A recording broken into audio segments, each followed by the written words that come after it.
Hey there YouTube, sorry about that last one. I did a blue video where my microphone was not actually plugged in, so just pictures, no sound, and that's no good. So I'm going to redo this blue video, and I'll get back into it right now.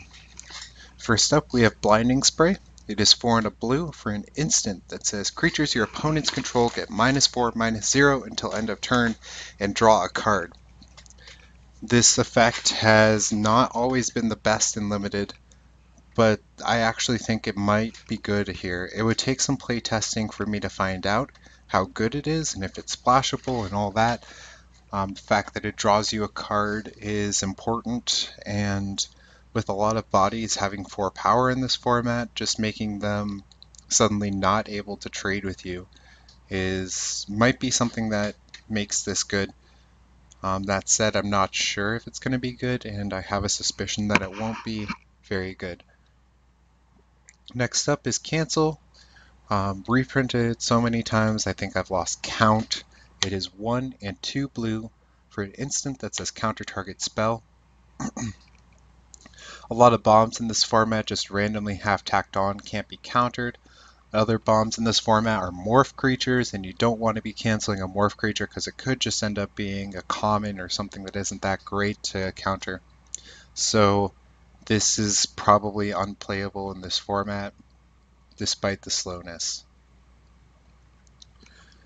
Next, we have Clever Impersonator. It is 2 colorless and 2 blue for a creature that is a 0/0 and says you may have Clever Impersonator enter the battlefield as a copy of any non-land permanent on the battlefield. It includes planeswalkers and anything on the battlefield you can just copy. If there are any pacifism effects like tapping a creature, like an enchantment we'll see later on where you tap a creature and it doesn't untap during its controller's untap step, you can actually do a trick. You play this, you copy that, and you can put it on a Shroud or Hexproof creature because you're not actually targeting it. So keep that in mind as a little bit of a trick you can do with this. It's going to be good. The problem with clones is always in the fact that it can't be a bomb by itself. It's only as good as the best card on the battlefield, but I suspect that it'll be very good.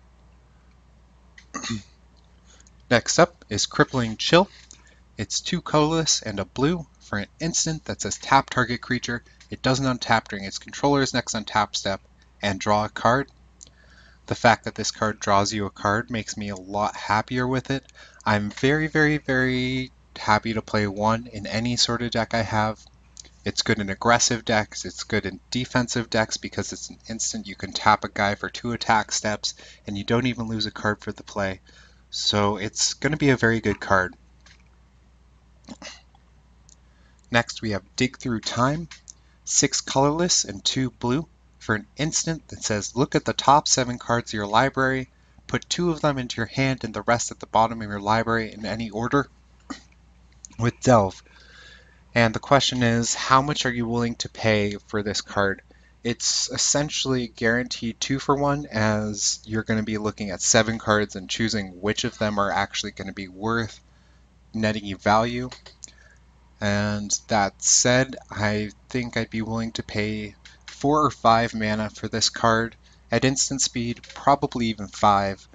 So for 5 mana, that requires you exiling 3 cards in your graveyard. That's right, yeah. So that's a big commitment for a card like this. And although it's a 2 for 1, it isn't that great. I'm not super happy with it. It should be fine as your Delve card or Delve cards in your deck that you're just playing for some value, but not great. If it put cards in your graveyard, it could just ridiculously enable other Delve cards at very little cost for itself, but it puts them at the bottom of the library. Next we have Disdainful Stroke, 1 and a blue for an instant that says counter target spell with converted mana cost 4 or greater. And like I said with Cancel, the big problem with this card, it's even higher with this card, is a lot of creatures that you're going to want to counter have morph, so they can just flip down, you can't counter them, and then they flip up, and you still can't counter them. Some other cards that you're going to want to counter with this card say can't be countered. So this card is unplayable, and I can't see a situation where I'd side it in. A deck would have to be particularly vulnerable to this card in order for me to think that this was good to put in. Next is Dragon's Eye Savants. It's 1 and a blue for a 0/6 that has Morph, with a flip-up cost being reveal a blue card in your hand, and says when Dragon's Eye Savants is turned face up, look at target opponent's hand. A lot of people have been saying that this is going to eat removal, and for that reason it's really powerful. I'm not using my removal on face-down Morph cards unless they do 2 damage specifically, but in terms of this card, it should be very good, stopping the early aggression that some decks can have, some of the Jeskai decks in particular. And when he's turned face up, you get to look at your opponent's hand. You can't predict their top decks, but you can kind of try and read what they're going to do based on what they have in their hand. Since it's going to be a pre-release to start, you're not expected to know what the cards do. Take some time, write down what your opponent has in their hand, know what they're going to do with their cards in their hand, and know what the cards in their hand do. Don't mind taking a minute or two using this card to its full effect. It should be a very fine card to play in the main deck, especially if you're trying to get to the later points in the game. It's not a good attacker, but it's a good thing to clog up the ground. Next, we have Embodiment of Spring. It's 1 blue for a creature that is a 0/3 that says 1 and a green, tap, sacrifice Embodiment of Spring, search your library for a basic land card, put it onto the battlefield tapped, then shuffle your library. Normally I'm not a fan of 1 mana 0/3s, and normally I'm not a fan of Rampant Growth, but this is actually the format for this card. This will stop all early aggression, and when it no longer becomes relevant for their 2/1s and their 2/2s, you can turn it into a ramp engine. There are so many ways to use a lot of mana in this format. Hard casting morph creatures that are generally harder to cast just on their own. Flipping up morph guys and still holding up mana for other spells. A lot of the delve cards being able to hard cast them in the later points of the game. There are a lot of creature abilities that require mana sinks, so ramping in this format is actually good, and the 0/3 body is very good too, so this should be fine if you're playing blue-green. If you're not playing blue-green, I'm not playing this card because 1 mana 0/3, while it can hold up the ground, there are so many other options for doing that sort of thing in the early game, as well as just becoming irrelevant in the later points of the game. Once the 4/4 start coming down, this isn't going to do anything. So keep that in mind. Play it in blue-green. Next we have Force Away, 1 in a blue, for an instant that says return target creature to its owner's hand, and Ferocious, if you control a creature with power 4 or greater, you may draw a card. If you do, discard a card.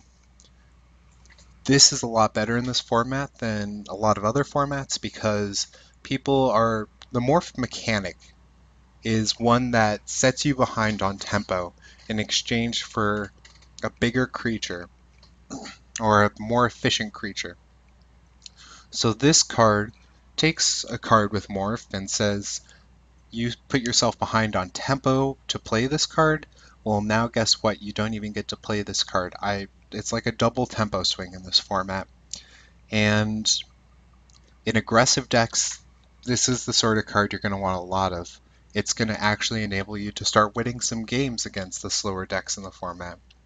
I wouldn't play this on their like 0/6s and all that, but once they can start playing guys that can eat your own, this is what you want. In a slower deck, where you're also making those morph creatures and doing the slow anti-tempo sort of game, this isn't the card you want. Bouncing a creature back to their hand sets them back a turn, but it becomes less and less relevant as the game goes on. So if you're planning on playing a slow game, then this card will lose value by a lot. The Ferocious is kind of nice. You don't draw a card, which I would like, but it's a nice little upside to help fixing your draws, especially in an aggressive deck. You can start dumping down the extra lands that you get in your hand when you don't need them anymore and start drawing more threats. So this is a very good aggressive card.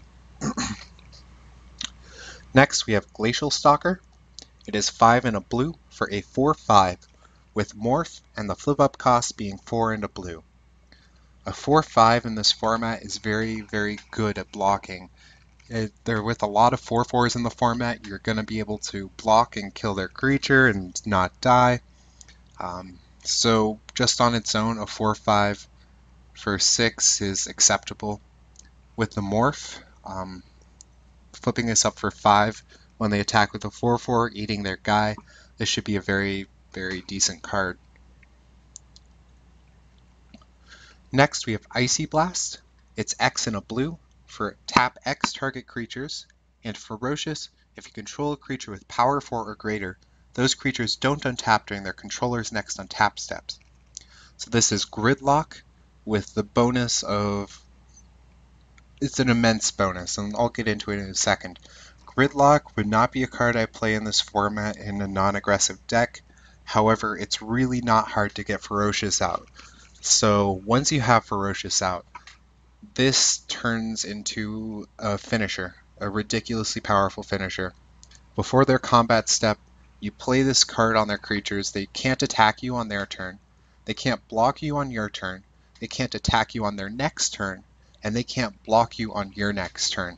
So that gets you 4 combat steps where all those creatures that you tapped just simply can't do anything.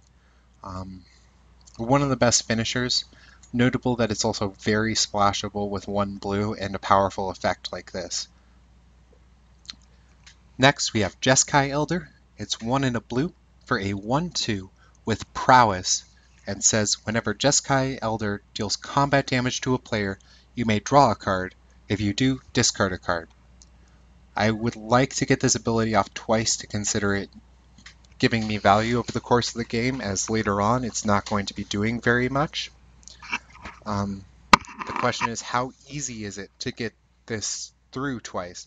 And I think the answer for this set is it's actually very hard to get this through twice. There are a lot of 1/3s, a lot of things where your trick's going to need to do something other than just being a trick for this guy to be able to eat the guy or even just trade with the guy for it. I don't know, it feels like there are a lot of really, really good 2-drops, like Heir of the Wilds can just block this thing, and a lot of other cards. But I'm still inclined to say that it's good. It's just irrelevant in the later points of the game. In the early points of the game, it's not great. I'm still probably just going to play it if I have the tricks to support it. Next, we have Jeskai Wind Scout. It's 2 and a blue for a 2/1 flyer with Prowess. So this guy's going to get in early on for a few points of damage in the air. It's going to reliably trade with other flyers later on in the game. The 1 toughness is a bit of a downside because it won't live as often when you're trying to trade with those flyers, but he should be able to get his value worth in a game. He's an okay card. He's not fantastic, but he's not bad. Next, Keru's Spell Snatcher. It's 3 and a blue for a 3/3, and it has Morph with the flip-up cost being 4 colorless and 2 blue. And it says when Keru's Spell Snatcher is turned face up, counter target spell. If that spell is countered this way, exile it instead of putting it into its owner's graveyard. You may cast that card without paying its mana cost for as long as that card remains exiled. So looking at what makes this card great and what makes this card bad. First up, a Hill Giant, which is a 4-mana 3/3 in blue, is better than you'd expect. It can be very good at blocking in the early mid portions of the game where there's a lot of 2/1s and 2/2s morph guys. So he should be very fine on his own, just as a 3/3 for 4. Putting him face down, when is this ability great? When is it bad? So when you're ahead on board, holding up 6 mana to turn this guy up in case they play a bomb or a blowout card to try and win the game, suddenly all you have to do is hold this 6 mana up and it basically says the board will not change, you will win the game. So he's a very good sort of lock in the win sort of card. If the board is even, this guy's also good to just hold up 6 mana for in case they play something to break the board by like giving their creatures a universal buff, start giving them flying, something like that. This guy will say, hey, let's take your blowout card and let's not have that happen. And instead I can start breaking the board by playing your card. So in those situations, he's very good. When you're behind, he's not very good. It costs a lot of mana to flip this guy up, and you can't afford, when you're behind, to hold up 6 mana for this effect.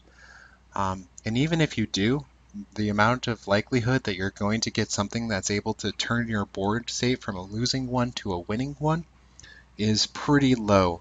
So he's bad when you're losing, but he's good when you're winning or if there's a general tie on the board, which makes me inclined to say that he's going to be good simply as a 4 mana 3/3, but this upside isn't amazing.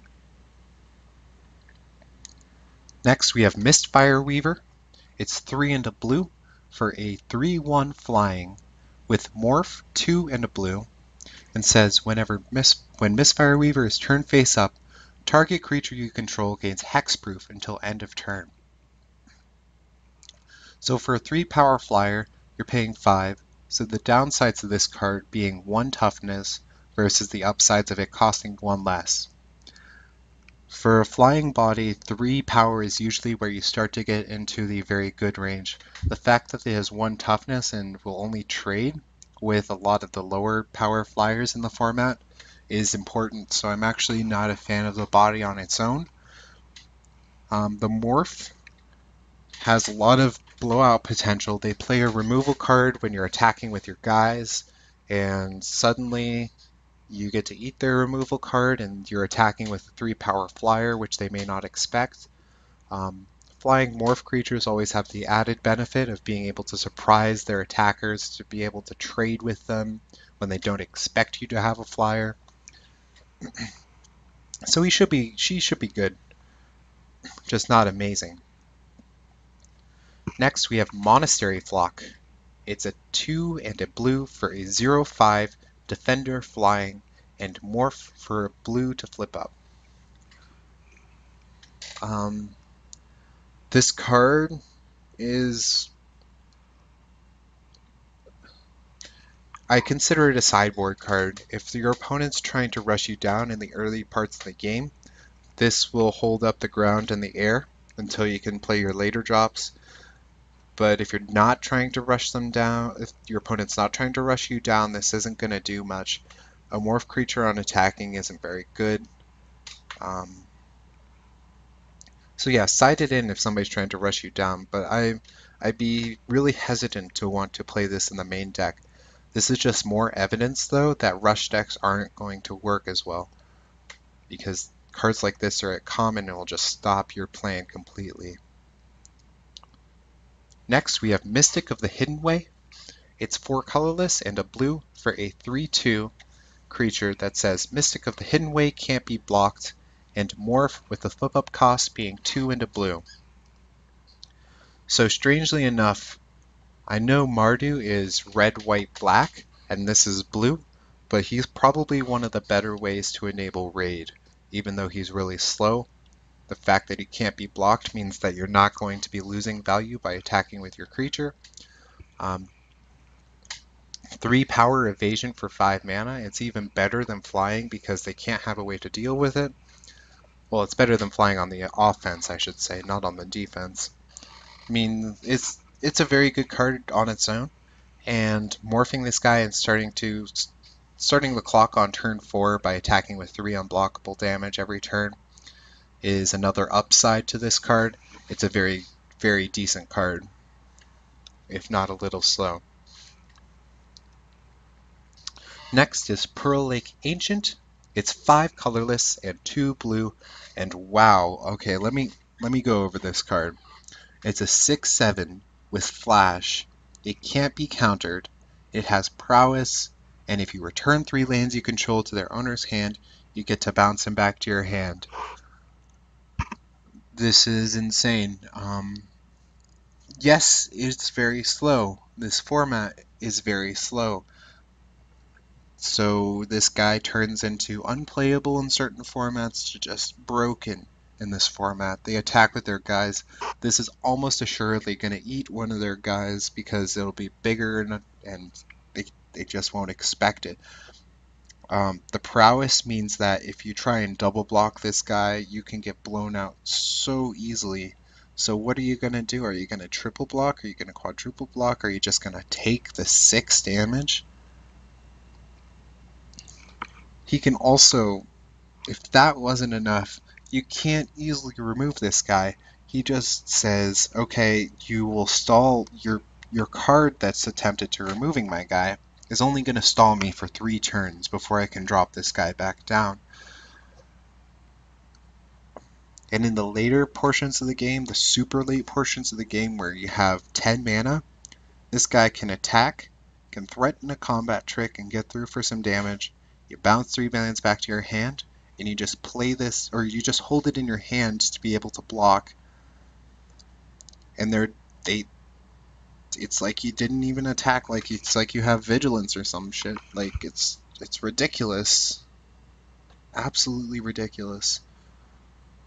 I don't want to see this card when I'm playing this set, unless I'm playing it.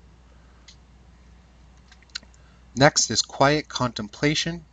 It's 2 and a blue for an enchantment that says, whenever you cast a non-creature spell, you may pay a colorless. If you do, tap target creature your opponent controls, and it doesn't untap during its controller's next untap step. The big question is for a general enchantment, how good is this sort of effect? If you're playing enough non-creature spells, I think this effect is really good. Being able to pay the extra for an instant makes it better on the defense because, as I was going over with Icy Blast, you get to tap their creature for 4 combat steps, and that can actually get you value over the course of the game. It is a tempo play, which is something to consider. It's not that great, but I have a strong suspicion that this is going to be a very good enchantment to play.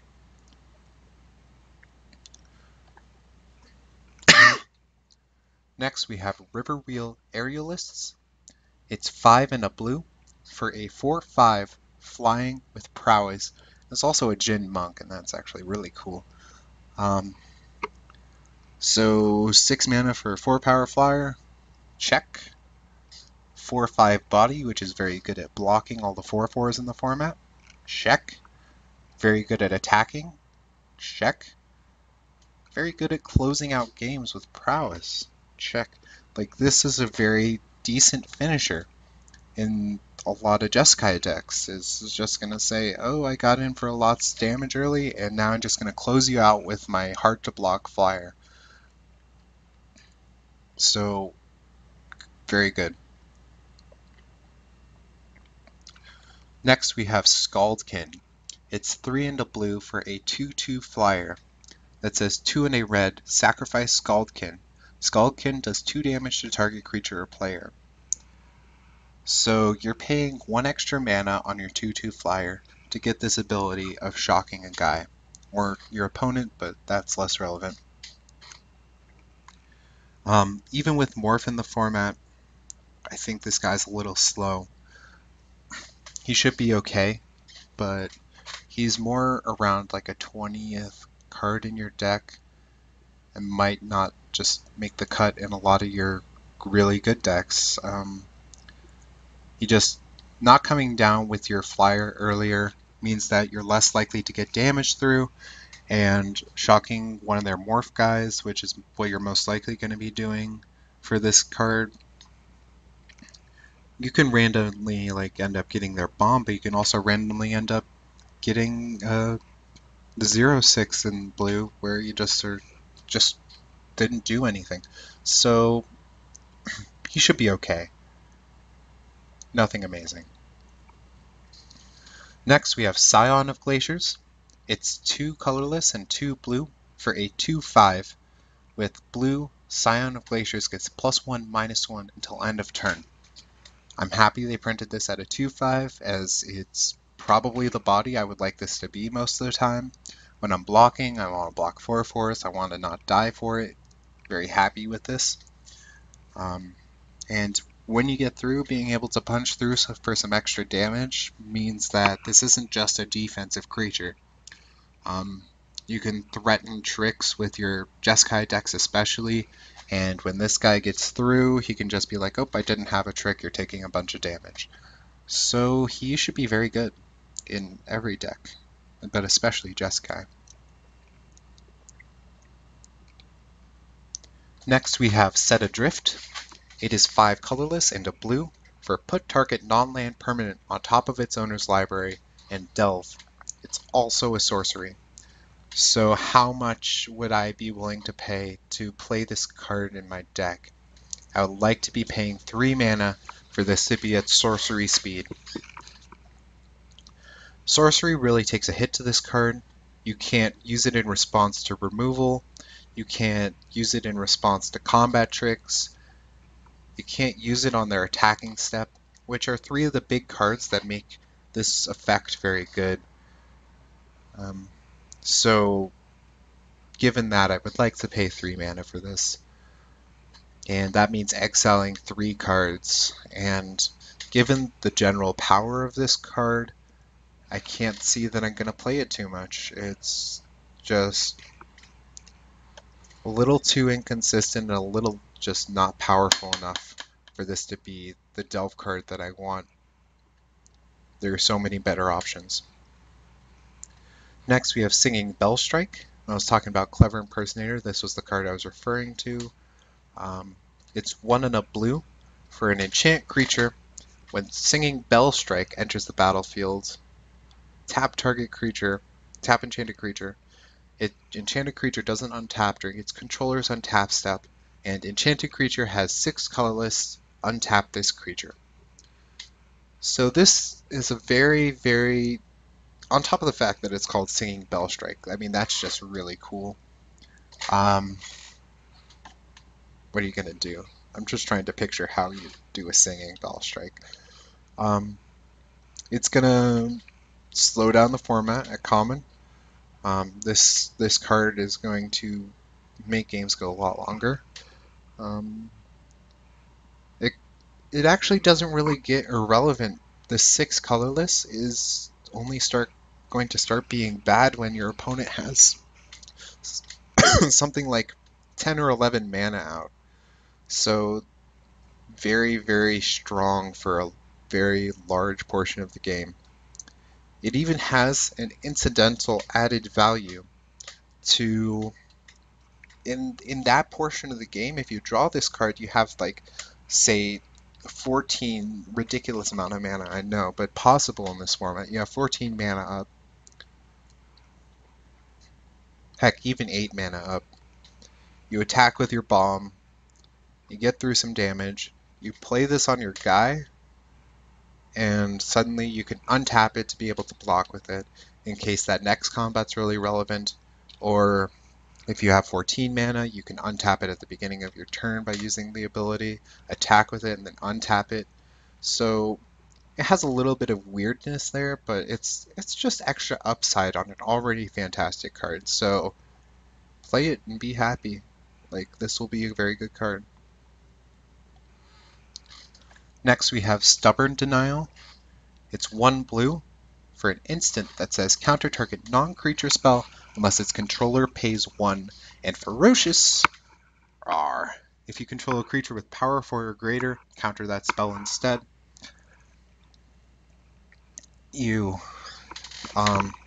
I can't see siding this in. I can't see main decking it.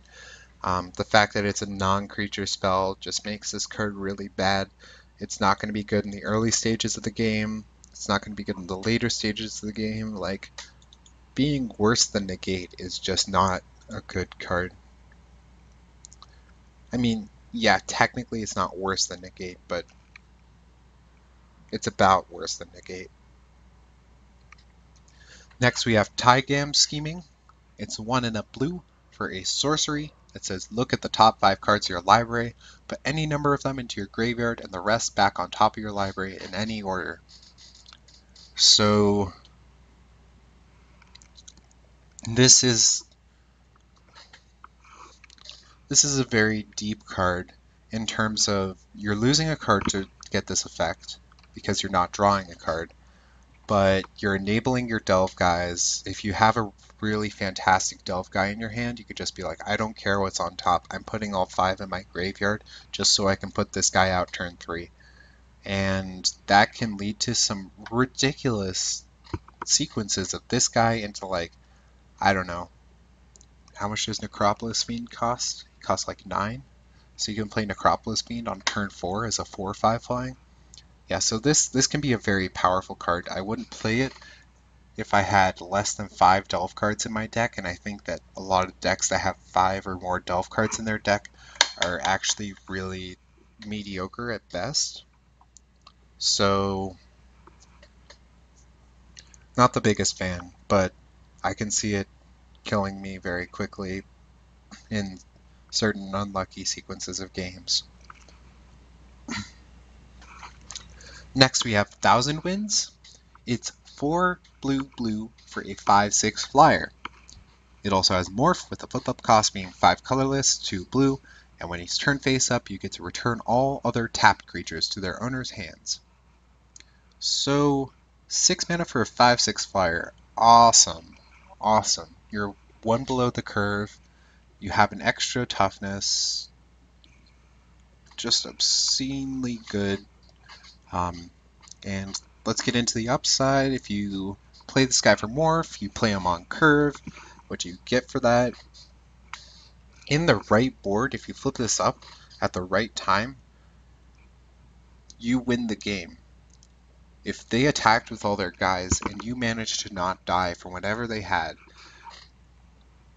and you flip this guy, you are like, this is a one-sided upheaval where I'm going to start attacking you with a 5/6 flyer. What are you going to do? And the answer is nothing. You're going to do nothing. You're just going to die. So this is a bomb, absolutely, and play it as such. Next we have Treasure Cruise, 7 and a blue for a sorcery, draw 3 cards and delve. And do I want to go on a treasure cruise? That looks like a really cool, like, golden boat. I would like to go on that. The question is, would I want to play this? Again with delve, how many cards would I be willing to exile to play this card? I think I would be willing to pay 5 mana for this effect in a slow format like this. So that's 3 cards exiled. It's really, really slow, tremendously slow, and the effect is really good, but there are other cards with Delve that are better to play than this card. It should be fine in some decks though, so keep that in mind. Next we have Water Whirl. 4 and 2 blue for an instant that says return up to 2 target creatures to their owner's hands. So how good will this be? Again, talking about bouncing. Another thing I didn't mention in the last bounce card for blue, it makes bouncing wrecks Delve. They can't pay with those cards again, so what are they going to do? They're going to hold up their really crappy creature. Past that, just go back to that card for all the things I said before. It works well against Morph. It's more of an aggressive play, and if you're looking for an aggressive finisher and you don't have anything better, this could be okay. This could be good. Next we have Weave Fate, which is 3 and a blue for an instant, draw 2 cards. It's a divination effect. There's so many lanterns in drawing cards, I don't know why. I guess you're just revealing to your opponent that you're gonna slowly kill them. What the heck is that? Regardless, should be good. Instant speed draw spells are always good for threatening that you have something and instead getting value because they thought you had something. And triggers prowess, a little bit of additional upside. It's just a fine card. Next is Wetland Sandbar, the only thing that has horns growing horns. Do you see that? That's pretty weird. I'm not sure if they were trying to go for like the Jeskai symbol or something like that, but it looks like horns growing horns. It's 1 and a blue for a 2/1 elk. So it's just a pseudo bear for blue. If you don't have 2-drops and you really need something to hold up the ground or be able to trade early, this does the job. I don't think you'll be needing it pretty much ever though. So thumbs down. Lastly, we have Whirlwind Adept. It's 4 and a blue for a 4/2 hexproof and prowess. So this is uh, this is good with certain cards that can be like, it gives it flying or something, where this extra power will make a bigger play. If you can give it first strike, those sorts of really good combat abilities. They can't stop it because of the hexproof. That said, the downsides of this card, it's slow and it has 2 toughness, and this is the biggest problem I have with this card. Even if you have a card that gives it an extra toughness, it's still only going to have 4 toughness, and it's still only going to trade with a bunch of the creatures in this format. That's just unacceptable. It should be an okay card if you have certain cards or certain combinations of cards, like sorts of like Flying Crane technique. This card just says, woohoo, let's swing in for 10. And they can't kill me, so maybe some synergy there, but very situational. And that's it for blue. I hope you liked the video, and comment, rate, subscribe. Thanks for watching.